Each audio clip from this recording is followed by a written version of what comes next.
Hello, friends. This is Dave Hurwitz, executive editor at ClassicsToday.com, here with Dave's Faves, number 145. Wow, we're getting up there. And this is just so cool. It just blows my mind. It's Charles Koechlin, Jungle Book. Now, last time I did a Kirkland talk, we had a whole to-do about how you pronounce the name. Some people said it was Koechlin. Well, it isn't. It's Kirkland.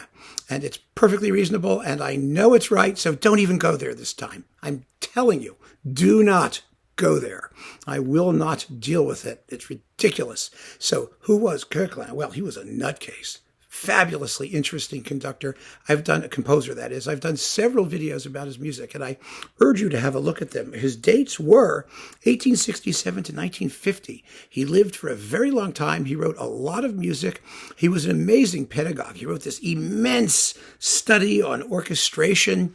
It's just unbelievably involved. He had a beard that went down to his waist, and he spent all of his time in the cinema watching silent films, and he wrote something called the 7 Stars Symphony about 7 Hollywood film stars that he was in love with. He used crazy instruments like the Onde Martineau. He was a real precursor of Messiaen in many, many ways. His music is almost entirely static.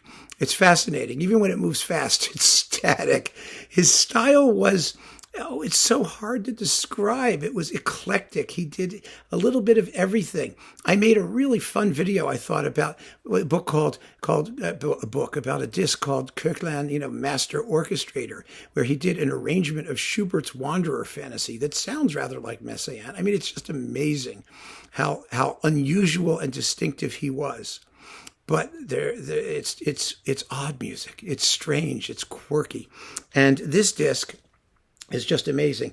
It is the complete, he loved the Jungle Book. This is the Jungle Book. Did I say that? Yes, it's the Jungle Book. He did a whole bunch of tone poems and songs based on Kipling, based on the Jungle Book. There's 1, 2, 3, 4 actual tone poems and 3 songs, and they are unbelievable. The 3 songs are incredibly beautiful. There's one in here. It's sung by Iris Vermillion. Actually, I think she's the singist here. Does it say? I hope it says.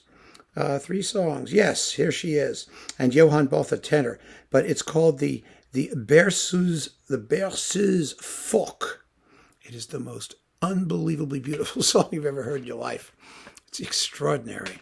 And the performances here are wonderful. There have been a few, there's 3 or 4 versions of this out now, but this is still the best. It's David Zinman with the Berlin Radio Symphony Orchestra. It bills itself as the world premiere recording. Of course, it wasn't. There was one on Marco Polo with Leif Segerstam, and there's a couple more now.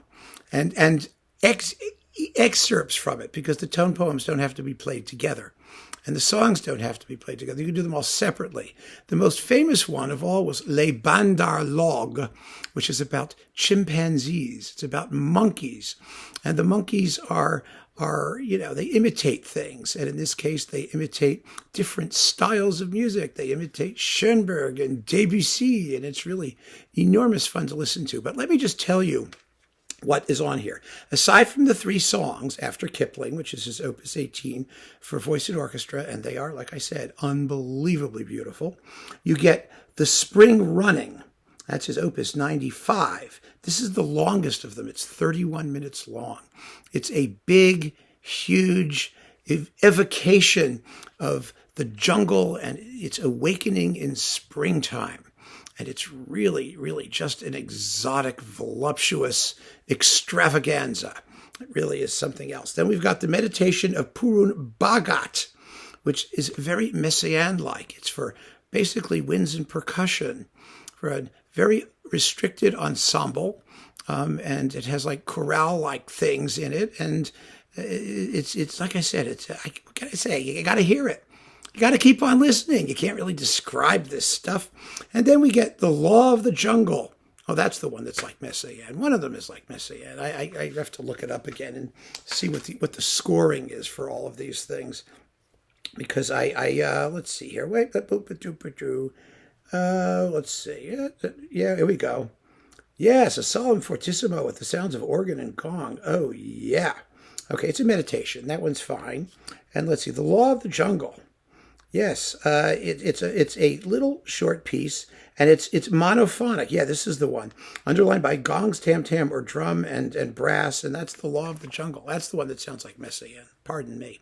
Because Messiaen did all kinds of things that were, doctrinaire, shall we say. And they sound similarly doctrinaire. And then finally, there's Le Bandar Log, which I just described. Now, this performance has been in the catalog for a long time. It was surprisingly available. I don't think it would be too difficult to find. It's wonderfully recorded. It's on RCA. And like I said, it's Zinman and the Berlin Radio Symphony. And Koechlin is one of those composers that I have been getting into for years. The opus numbers tell you the story, the difficulty of this, because the last one is Bandar Log. That's opus 176 and counting. He wrote, like I said, a lot of music, much of which is unavailable, some of which it's more available than it used to be. Let's put it that way. It's a lot more available than it was, but still, his big orchestral works are amazing. There's a big box from SWR Music of his crazy orchestral pieces with Heinz Holliger conducting most of the time, and like I said, it's a niche. It's a wonderful 20th century niche that you should do your best to get into because you're gonna love it. And this performance with Zinman and Bach, it's the Jungle Book. Look for the bare necessities. I mean, I can't sing that. I'll probably get a copyright claim. It's amazing. It's just amazing. And it really, really, really deserves to be in every serious collection of gloriously orchestrated 20th century orchestral music. I mean, it really does. So keep on listening, friends. Enjoy the Jungle Book. Take care.